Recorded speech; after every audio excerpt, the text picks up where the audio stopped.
Welcome to The State of Us. Real people with honest opinions and the future of responsible media. Here's your host, Justin T. Weller. Student debt is spiraling and young people are defaulting on their loans. You might think that students would be better off scraping by with no loans at all. Interestingly enough, though, according to the New York Times, those who borrow more default less, and those who borrow less default more. Today, we're going to look at student aid and student debt, two different sides of how to finance your education and the problems associated with both, and then ultimately what the right answer should be, if there's a single right answer. If you're not a student, why do you care? Maybe you don't have a kid going to college soon or at all. You've either already been to college. Well, one of the big reasons you might care is we have more than $1.6 trillion in student debt in this country. And that, like it or not, affects us all, particularly when the federal government continues to get more aggressive about forgiving student loans. Whether or not you agree with that policy, the reality is somebody must pay. And that somebody happens to be the U.S. taxpayers. So the question of why do you care is answered, I think, if nothing else, from a purely money standpoint. Now, you could care from a more altruistic standpoint of the education of the nation is important to our future as a country and as a society. So you could also care from that angle. So we're going to get into the intricacies of this, the pros and cons of student debt versus financial aid. But of course, we couldn't begin a conversation on education without your friendly redneck liberal, Lance Jackson. Well, and I was thinking, if you're a business owner, what kind of employee pool are you going to have to draw from in the future? And if you're a worker, what kind of people are going to be next to you, working next to you in the future? So any way you look at it, I think there are all kinds of different things here in this issue that would interest you. So, if I was an owner or a worker, I would want to know, are these people getting the education they need to be able to work for me or alongside of me so that we can all benefit from it? So a lot of different things. So the conclusion of new research finds that simply cutting loans without replacing those lost dollars with grants or lower tuition hinders students' academic progress and hurts their grades. In a study by the University of Illinois, which was published in the American Economic Journal, students at a large unnamed community college, Lance, were randomly chosen to be informed of their loan eligibility in financial aid letters. So these are the letters that everybody gets each year on their, here's what you're eligible for. While other students who were eligible were not informed of eligibility for the loans. So in this financial aid letter, right, they're doing this study. Some of the group, they said, you're eligible for student loans and some not. As expected, the students who got the letters listing loans were more likely to borrow. These were modest loans, typically a few $1,000s, but they made a big difference. Strikingly, though, the students who borrowed because of the nudges earned more college credits, got better grades, and were more likely to transfer to four-year colleges where they could earn bachelor's degrees. Mm-hmm. Background on how the study was done: these students were chosen at random, and their financial aid letters were identical in every sense, less the part about loan eligibility. So it was well controlled, in order to see the difference it would make. And just the factor of being informed and taking those loans, the students who took loans saw all these positive benefits, which is kind of contrary to that other idea. And in fact, in a separate study published as a working paper, researchers and administrators at another community college took a different approach. This school was worried that people might borrow too much, and they offered loan counseling via text messages. So what they did is send out texts to their students that were basically saying, think carefully about how much you borrow. The extra counseling reduced borrowing, but it also reduced learning. Students who borrowed less earned worse grades and fewer credits. And most surprisingly, those who borrowed less were more likely to default on their student loans over the next 3 years. Is it surprising, though, when you think about it, in that it's always better to be positive with people than it is to be negative. You get more out of people, right? To when you say positive things to them. And if you say something negative to someone, you're going to get less out of them. And I don't know, there's some psychology, the positive being you're eligible hey, for you know this what? loan. You can get more money. And if you get more money, you can stay in school.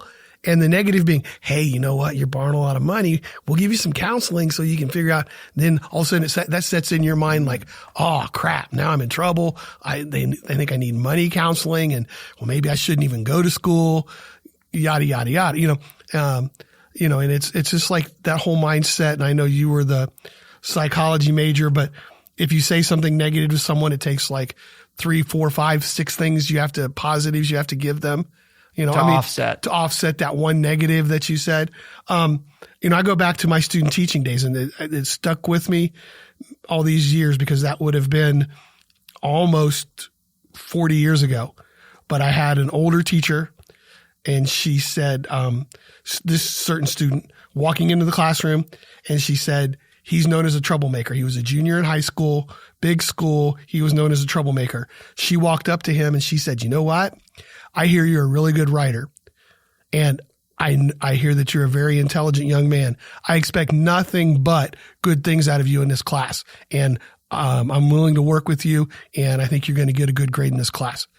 Kid did A work, never spoke out, was never a problem, and everybody came to her and said, how'd you get, Johnny, student A, to work so well? She goes, I told him that's what I expected out of him. And I mean, I watched it, and I'm just... And so I used that, I tried to use that as much as I could. You will get out of people what you expect them. And that's what I'm saying. If you're positive, good possibility increases that good things will happen. Whereas if you lay something negative on somebody, you shouldn't be surprised that the outcome is negative. So that's where I come with that. It's just, that's a positive way of saying, hey, look at this now, there's a couple more $1,000s out here, and you can get that. And you're like, oh man, now I didn't know how I was going to pay my rent. I didn't know how I was going to put gas in the car. Now I can buy groceries this month. Wow. I've got groceries. Now I can study. I get better grades. Hey, I got better grades. Now I qualify for this scholarship, and now I don't have to borrow as much money. It's a mindset thing. It really is. And I think it shouldn't surprise people. And I'm not attacking you, because I think that's what a lot of people say is like, oh, that doesn't make sense. No, and that's what the author of the article said. But I'm like, as you're reading that, and I'm reading it for the second, third, fourth time, what popped into my head is you get what you give. If you give positivity, you're more likely to get positivity back. If you give negativity, you're going to get negative back. According to the Harvard Business Review, Lance, I just found some research to back up exactly what you said. A little criticism goes a long way. Top performing teams give each other more than 5 positive comments for every criticism. There you have it. That's it. I mean, it's basic, right? I mean, there's, like my grandma used to say, you catch more flies with honey than you do vinegar, which is, just an old country saying that basically says exactly what you just found from Harvard. So whether you want to believe Harvard or you want to believe grandma, same thing. Same concept. And the article, so this is from a piece in the New York Times, in the business section, entitled The Surprising Upside of Student Debt. And this is linked, Lance, right, at thestateofus.org. So you can head over to our website. And very cool. You can read a few more things and look at it a little bit more in depth if you'd like to. But it goes on to say, historically, those with more student debt have been less likely to default on their loans. A plausible explanation is that more borrowing made it possible for a student to obtain more education, which led to higher earnings and a better capacity to pay off debt. The bigger picture is that schools have great latitude in whether and how they offer loans to students. I also want to put this in right now. This is later in the article because I think it's important to know this because it sounds like we might be debt happy right now. The author says, let's be clear. This body of research doesn't show that loans are the best way to fund college students.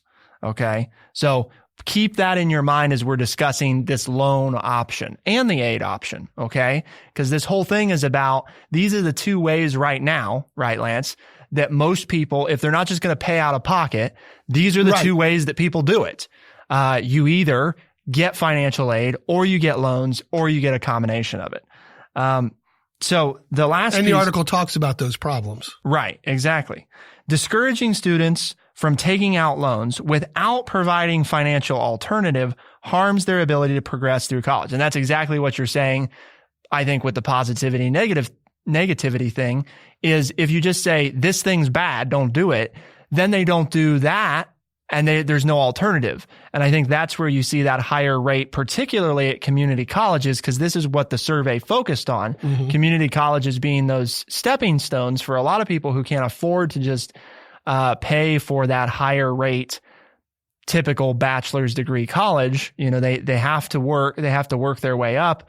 And so I think that speaks to, if you just say, no, this is bad, or no, be careful of this, then if you haven't provided hey, but look at this aid option that's a better alternative, that's I'm just providing criticism with no pathway to something, an alternative. It's just like I walk in and say, Lance, you know, you're bad at coughing, you know, well, okay, great. Now I just feel bad about coughing. You know, I mean, it's like that which causes me to cough even more. Exactly. Cause then you're self-conscious about it. So that's that whole, it's okay to be critical, but you have to be critical with some sort of alternative option, because critical for critical's sake, as this Harvard Review piece points out, doesn't typically do much good. It also points out that a little criticism goes a very long way. In other words, we may not think that our criticism, particularly of those who are subordinate to you, whether that's a teacher-student relationship or a boss-employee relationship, we may not think that stuff gets through, but those critical things really stick with people. Or a parent-child, or parent-child, or significant other, and friend, whatever. Any of those types of relationships, when you say something critical, it usually is taken a lot more seriously than you might realize. So we're going to look at next the problems with financial aid and some of the common mistakes that people make there. And then in the last bit of the show, we're going to talk, Lance, about which is better, financial aid or student debt. And that may seem simple at a glance, but again, but stay tuned because there's some interesting because it's not findings in this report. Not as straightforward as you might imagine it to be. So before we go on, Lance, though, it's important that we talk about, because we were just talking about this, criticism for criticism's sake, right, is useless. And that actually speaks a little bit to TrueChat, the company that is responsible for producing The State of Us, our mission. And what is that, Lance? Well, the mission here at TrueChat is to educate people by providing honest, open, and respectful conversations. And part of that, in providing those honest, open, and respectful conversations on The State of Us, is we always seek to try to spend a bit of the program on a solution, right? Or Correct. At least an answer. Maybe not a solution, but this is better and this is why type of thing, instead of look how bad all this stuff is. We've tried to do that for a long time, and I don't think that we always succeed, but we try to do that, and hopefully we'll get that done for you today. So we've been looking so far at financial aid versus student debt, and next up are the biggest financial aid mistakes that people make according to the Wall Street Journal.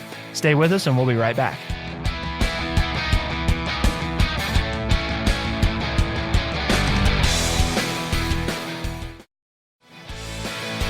We are The State of Us. Here's your host, Justin T. Weller. Welcome back. The biggest financial aid mistakes that people make. The Wall Street Journal did a piece called The 10 Biggest Financial Aid Mistakes. We're not going to look at all 10 today. We've selected 3 of their 10 mistakes to discuss. And the reason is because there was a survey conducted of how Americans pay for college. Sally Mae did this survey, and it's called How Americans Pay for College in 2019.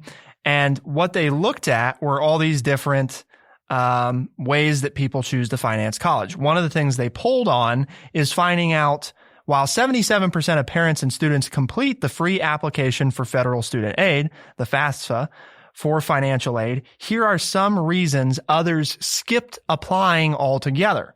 And the headline of the Journal article is the number one error may be that many families don't apply for financial aid at all, thinking they make too much money to qualify.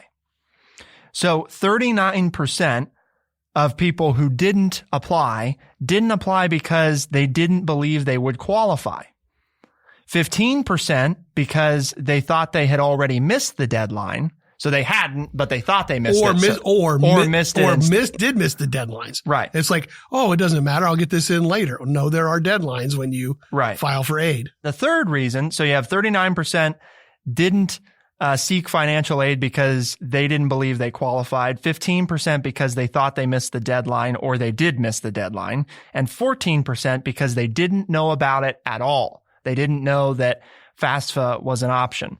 And so with that, there's three mistakes that correlate to this. Number one is skipping the financial aid process altogether. Obviously, this seems obvious to probably a lot of people listening as well. Why would you do that? You have to apply for financial aid. Well, a lot of schools, and just generally speaking, especially if you're first generation going to college, a lot of people don't know that. They have, no idea that something like that even exists. Right. That it's even an option. And most schools also use, and here's the other big thing. I don't know, Lance, you read this article word for word, and I kind of only read a couple of the points that we decided to discuss. I'm not sure if it mentions this, but I think this is a really important one. Most people don't realize that even if you're not going to qualify for federal aid, the FAFSA is often used to qualify you for the college-specific aid, which has nothing to do with the Fed. If you're following along with the article on the show, that's mistake number one. It says the form, however, is also a prerequisite for non-need-based aid, such as scholarships and grants. Yeah. Many schools also require students to fill out the College Board CCS profile to be eligible for any kind of aid. Okay, I did read it in the article. You did read it in the article, or whether you did read it or not, you're exactly right that filling out the FAFSA isn't necessarily about qualifying for money through the FAFSA, but the school that you've chosen to attend may require you to do the FAFSA before they'll give you anything else. Right. So that's if you don't do that, then you don't qualify for anything that you might have qualified for. Right. But this is which is why it's so important to do it. But then again, like you said, your point about first generation students, they don't know what the FAFSA is. Right. I mean, when how would they? When my daughters went to school, I was like, well, we got to fill out the FAFSA. They go, what's that? I mean, I knew because I'd been to college and my parents had been to college and my parents were in education. So I just knew it was the step that we had to do. But again, if you've never been there before, you don't necessarily, that's just not something you innately know. And here you go, your favorite thing, right? We don't necessarily teach that when we're teaching math, science, history, and English. Communication, right? See, there's this interesting thing. Lance spent his life in education, and now he's spending the back half of his life in communication and education. And that's basically what I've been doing ever since I was out of school. Right. Is communication, because those two things aren't exactly one and the same, but they're a huge portion of each other, If you're going to do one well, you should be doing the other well. Right. If you're going to communicate well, you need to be educated. If you're going to educate, you should be able to communicate well. That's right. They're hand in hand. They should go hand in hand. And so the next mistake is being unprepared. Before beginning to fill out financial aid forms, families should make sure they have all the necessary information at hand. That includes the correct Social Security numbers for students and parents, the student's driver's license number, federal tax information, records of untaxed income such as child support, and current bank account and investment information. So there's all this stuff, right? When it can be intimidating. Oh, yeah. I mean, I'm sure Brett just did it for the first time on his own. Right. Okay. Because, previously. As an emancipated student. Yes. Right. Because previously, he already has his bachelor's. And when he was getting his bachelor's, he was still a dependent on his parents' taxes. Of course, now he files independently, and now you fill it out on your own. So before, and this actually is funny because it ties into mistake number 2, is not involving the student. And speaking from experience, I wasn't that involved. I mean, I was a little bit. I remember going over it very briefly, but I think for most people, I think it's assumed that it's just the parents to fill it out. And part of what they highlight here is then the students aren't prepared and don't understand their aid, which leads them to making bad decisions later about loans and aid. Well, then once you get to college, The student is the one who's called into the financial aid department Right. And then at the it's, school. I don't know what you're talking about. Yeah. I don't Well, know you that signed stuff. it right here. Well, I don't know anything about it. So you're doing your children a disservice if you don't include them in the process, as well as the fact that you may make some mistakes Right. if you don't include the student. Yeah. And that's just one of those things that if you grew up in a household where your parents did it for you, then you get used to doing it for you. And my point in bringing up, Brett having to go through it alone was it's an intimidating thing. And there's all this stuff that you have to have. And most people have no idea of that. So then what happens is you find out there's all this stuff and some people get discouraged because it's like they sit down, I'm ready to fill it out. Well, it's intimidating. And then they don't have all this stuff. And it's like, oh, well, I guess I can't fill it out. And some of it you may not even know where to find it. Mm-hmm. I mean, I remember my daughters calling home and saying, hey, what's this? Da, da, da, da. I'm like, oh, well, yeah, we've got a file for that here at home. We'll get that for you. I mean, it's just, and if you're on your own, I didn't know I had to know that. Mm-hmm. And then it's 2 or 3 more hours of research to find the information that you need just to fill out the form. Well, and you go back to if you're a first generation college student, if your family's never been through that process before, by no means all of them, but a lot of them, they may not have this information readily available, and it's not because they don't care. It's just because they don't need it regularly. Most people don't need a lot of this stuff, on a day-to-day basis. So, but it's the government. It's the government. They need everything. They need and then some. That's right. And then some. They need all of this and your firstforborn. And your just your to fill out the form, your mugshot. But they're not giving you any money just to fill out the form. Yeah, just to apply. So being unprepared is another big mistake. The last one that we chose to highlight is missing important deadlines. And this correlates to the fourth reason that 10% of those who don't apply listed, which is they didn't have all the required information. Okay, so missing important deadlines. Students should go to the financial aid website for each school they are applying to in order to determine the date by which they need to file FAFSA, so they don't miss out on state and institutional aid. This is another big one. Remembering that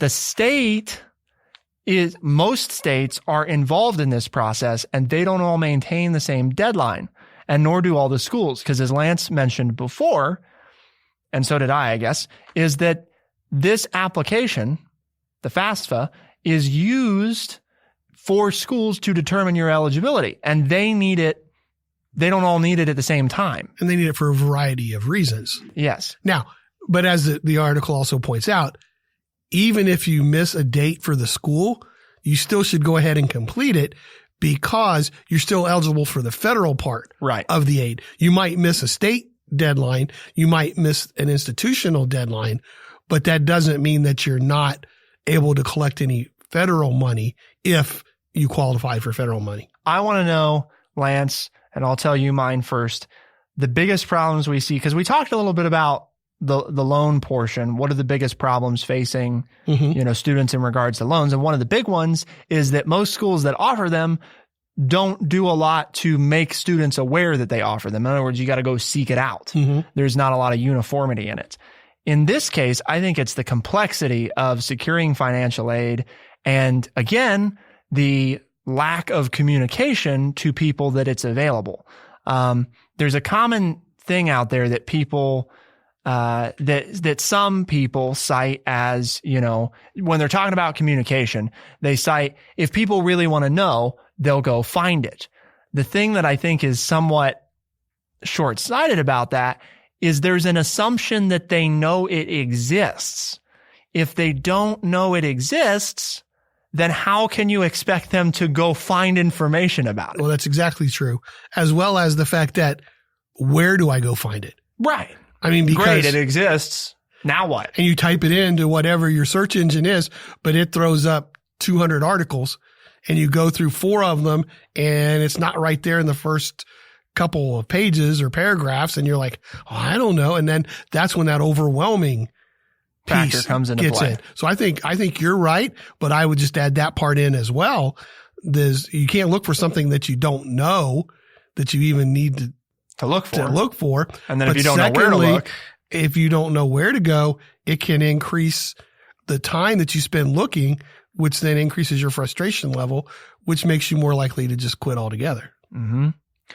One of the big things I will say, having gone through this process not that long ago, And this is not, this could have just been the school I was at. And I, for the most part, really liked the school I was at.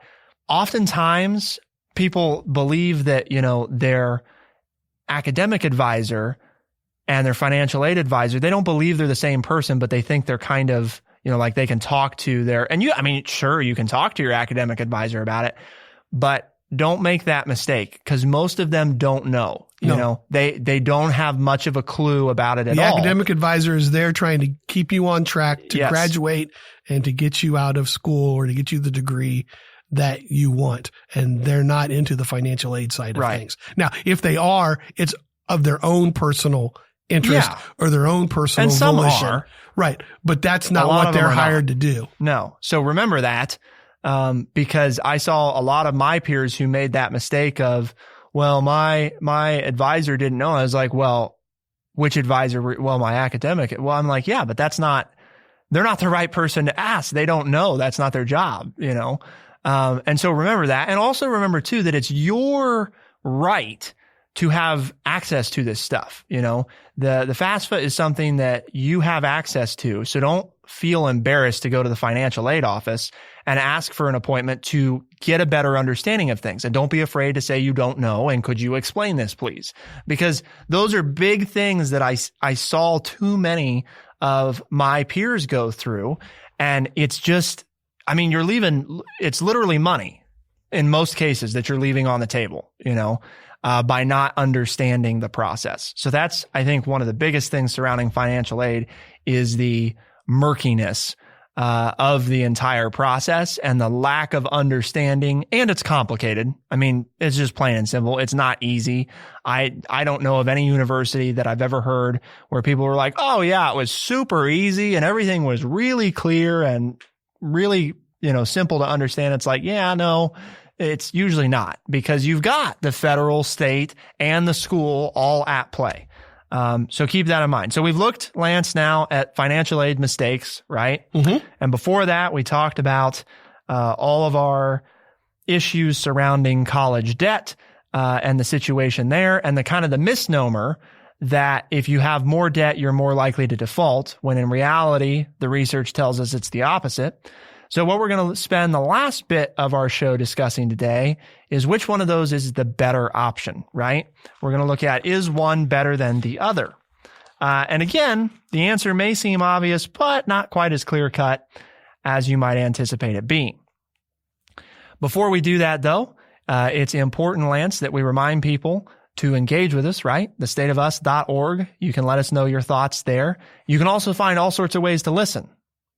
We've got all these links there so that you can listen. All the common places podcasts are found. And we're going to continue our discussion, about student debt and financial aid. But before we do that, we're going to take a brief moment to hear from one of our sponsors.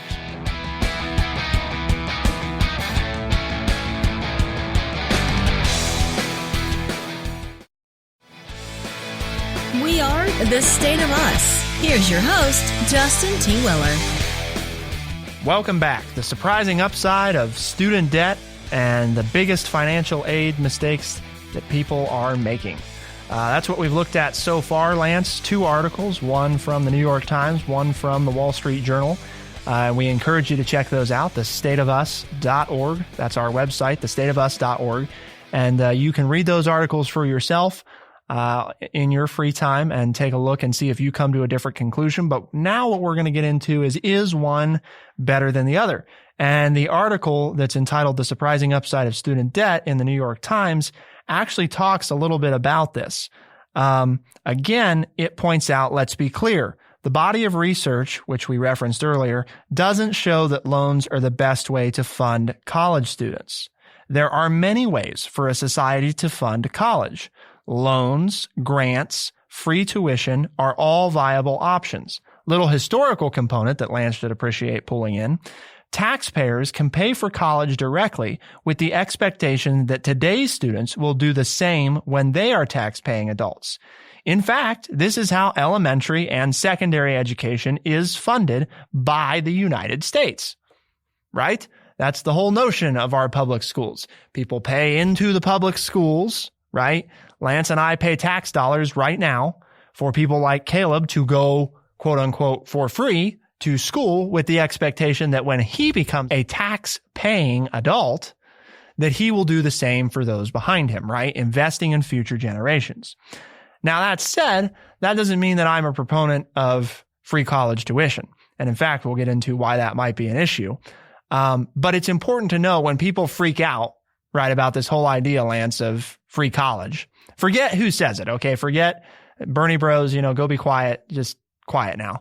No talking about Bernie or Elizabeth Warren or anybody else, all these Democrats, right? Free college for everyone forever. It'll be great. Not quite that simple. But the point is that we already do that. We just don't do it for college.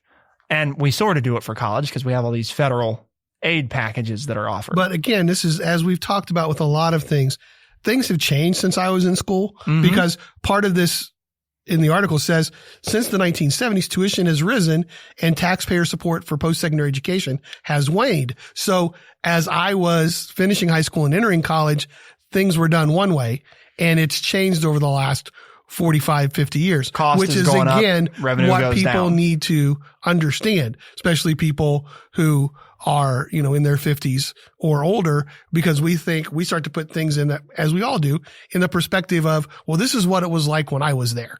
Well, and it, in so many ways, and maybe it seems simple or redundant, but things are different. I mean, as much as they are the same, there are things that are different, and college is much more expensive, and we support it as taxpayers much less than we used to, whether it's mental health or what. I mean, we do that in all areas, and we've talked about that a lot, and you've educated me as an older, taxpayer, that things aren't the same as when I grew up for today's students. And so I think that to me is the more, reflective historical point here, is that the whole way we pay for college and the funding that's available for college has changed in the last 50 years, which makes it then a more interesting discussion because you're not comparing apples to apples.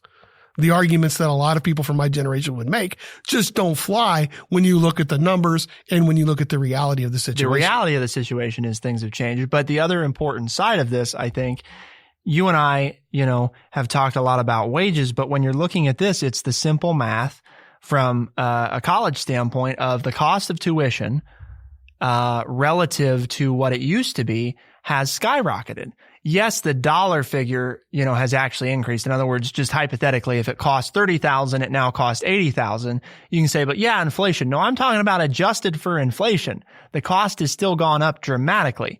One of the reasons is because more people are trying to go to college now than ever before, which wasn't necessarily the case when Lance went. So you've got all these factors that are coming into play. And one of the other problems that we've discussed is you've got one of these faults in this system is there's an assumption that generational population will stay similar. In other words, the number of baby boomers followed by the number of Gen X followed by the number of millennials will be relatively similar, i.e. there will be enough taxpayers to support the generation that is in school. Problem being is that starting with millennials, they're having less kids, i.e. the generations behind them will actually be smaller, know? And then you have this problem where you get these anomalies, so to speak, where you have a generation that's too tiny to support the number of students in another generation. So there's that component as well. Well, yeah, you're exactly right. But there's the other point to this, as we've talked about it in previous shows, is that there are too many people who are going to college and going into debt for jobs that aren't going to pay enough money to repay the debt, or there's no job for them when they get out. And we've talked about that as far as it applies to technical schools and vocational schools and junior colleges and things like that. You can't to go to school anymore just to get a Bachelor of Arts degree or to get a business degree and to go tens of thousands or $100,000 into debt. You're not going to come out and find a job you'll be able to pay that back. And that article points this out.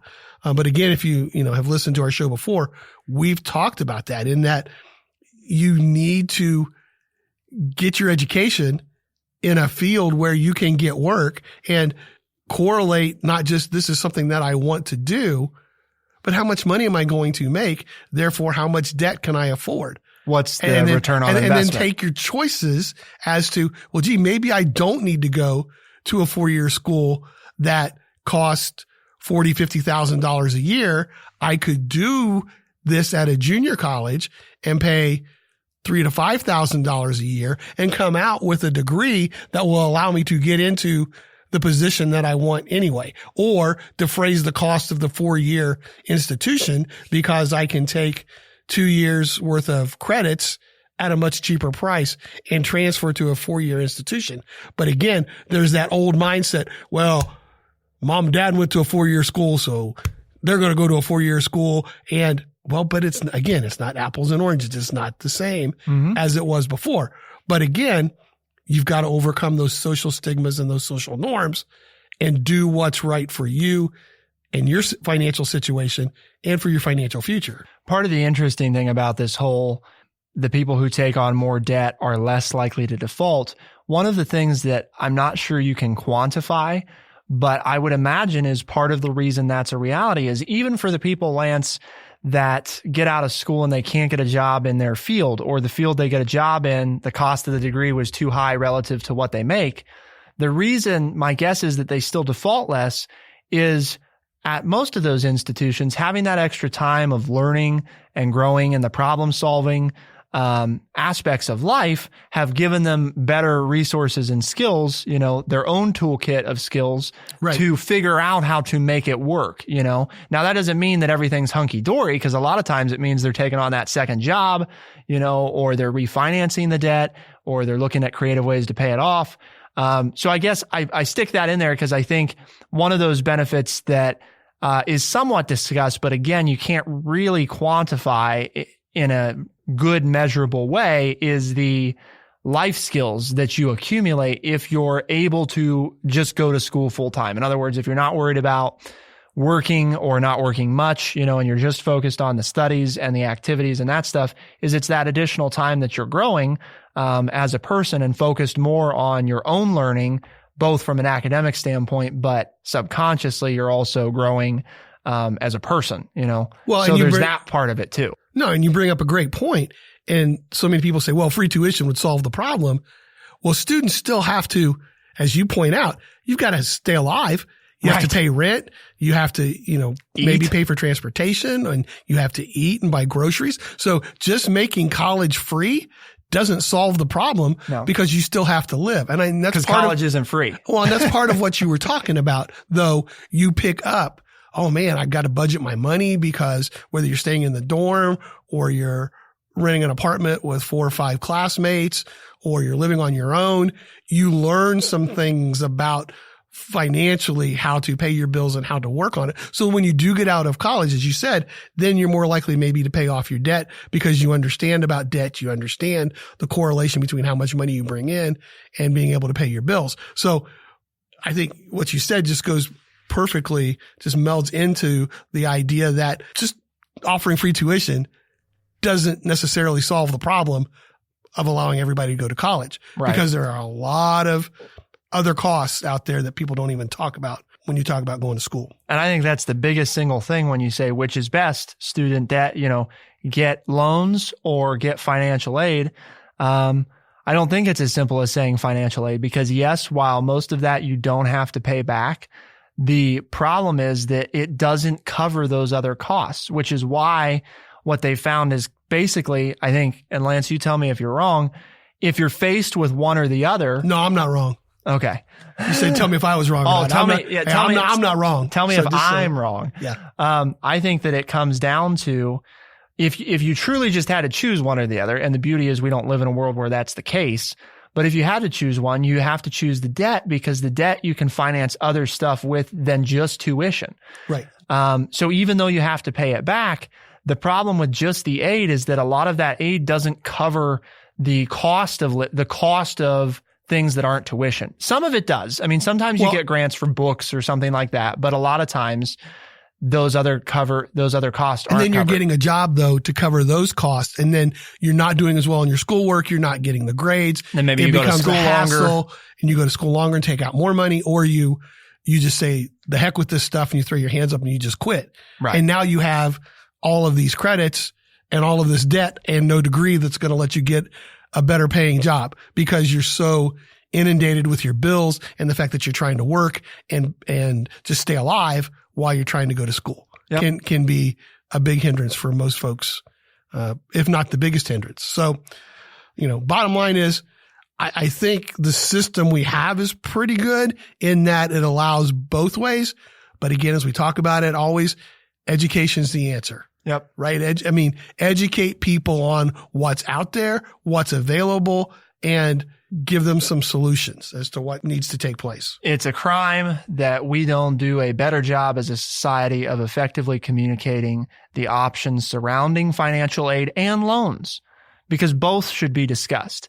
And again, one of the biggest disservices I felt of public education for me, I guess not for me, but for my peers, was the complete almost the complete lack of time spent on financial literacy, I think is the best way to sum that up, because this is part of that, understanding loans and aid for college or just in life. The government has all sorts of programs out there, right? When you're in a situation where you're unemployed, and there's nothing discussed about that. And I think part of that is you could say, well, if we discuss it more people will use the programs. Not necessarily. I mean, as we found, the more that schools warn people about taking on debt, the less likely they are to take it on. Mm-hmm. So part of that is, I think, if people are better educated about all the programs that exist, both for college and otherwise, then they make more informed decisions about how to use it. And if you get people better educated on the purpose of those programs, that helps too. Because what is that, Lance? We tell people, right? Most people follow most of the laws most of the time. Exactly. I think it's most people try to do the right thing most of the time. Yep. I think that's true. Doesn't mean they always get it done. But if you get them to understand the real purpose of these programs, what the initial idea was, most people will be less likely to abuse programs if they know, so you're supposed to use it for X, not for Y. Again, it's kind of those unwritten rules of how society works. So let us know your thoughts. You can go to thestateofus.org to see the articles that we referenced today. And you can also follow us on social media by going there and find all the different ways to listen. Lance, we've been challenging people to invite others to listen to The State of Us, because that's how we grow this whole idea of honest, open, and respectful education.